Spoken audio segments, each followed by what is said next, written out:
Shalom semuanya.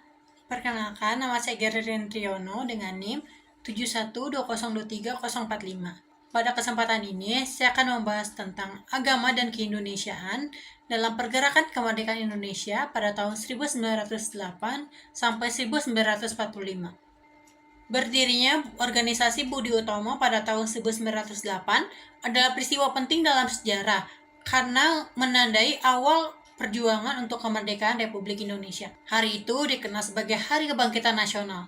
Kemudian, pada tahun 1945, proklamasi kemerdekaan Republik Indonesia adalah bagian penting dari pembentukan Negara Kesatuan Republik Indonesia. Meskipun membawa baik dan buruk, kemajemukan Indonesia dipilih oleh para pendiri negara sebagai landasan untuk membentuk entitas baru yang terdiri dari banyak wilayah dan kerajaan. Dalam membangun negara yang memenuhi keinginan semua pihak, konsep multikulturalisme menjadi dasarnya. Karena Indonesia dimaksudkan untuk menjadi tempat di mana berbagai agama dapat hidup bersama dalam hal politik, kemajemukan agama dapat menjadi perhatian utamanya. Pendiri bangsa mempelajari konsep multikulturalisme secara mendalam dan mencatat Pancasila sebagai bukti toleransi terhadap perbedaan. Semangat multikulturalisme telah menjadi bagian penting dalam perjuangan kemerdekaan Republik Indonesia, meskipun teori multikulturalisme pertama kali muncul pada akhir 1990-an. Untuk memahami bagaimana multikulturalisme membentuk identitas nasional Indonesia, mari kita bahas lebih dalam lagi. Perjalanan politik di Hindia Belanda sebelum proklamasi kemerdekaan Republik Indonesia menunjukkan dinamika ideologi dan pergerakan nasional yang mempengaruhi negara. Sekolah dan organisasi nasionalis terpengaruh oleh politik etika yang muncul sebagai tanggapan atas ketidakpuasan terhadap kolonialisme. Namun, gambaran politik etis tertutup oleh konflik imperialisme dan penolakan kemerdekaan. Sangat penting bahwa gerakan di seluruh negara dilakukan oleh intelektual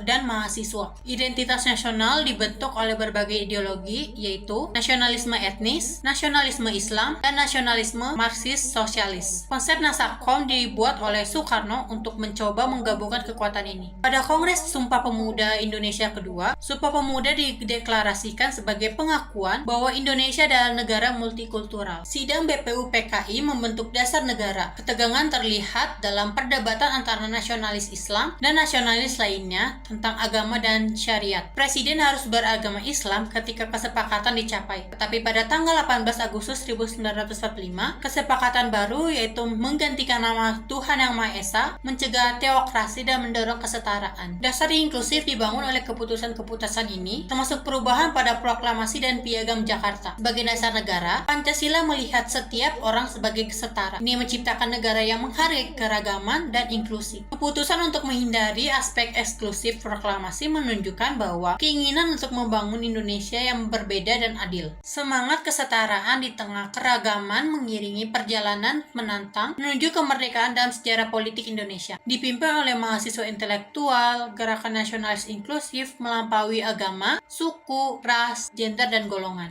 Ini adalah gerakan yang awalnya terpecah-pecah, menentang dominasi sekelompok orang, dan mendeklarasikan kemerdekaan Indonesia berdasarkan Pancasila dan Undang-Undang Dasar 1945. Kemerdekaan dianggap sebagai rahmat Tuhan karena memberi semua orang kesempatan yang sama untuk berpartisipasi dalam politik. Evolusi ini menunjukkan bahwa perubahan paradigma ke arah partisipasi, kesetaraan, dan inklusi. Singkatnya, perjalanan yang menarik dari partisipasi politik yang kurang menjadi gerakan nasionalis inklusif di Indonesia menunjukkan semangat perubahan dan kesetaraan yang ditanamkan oleh pendiri negara.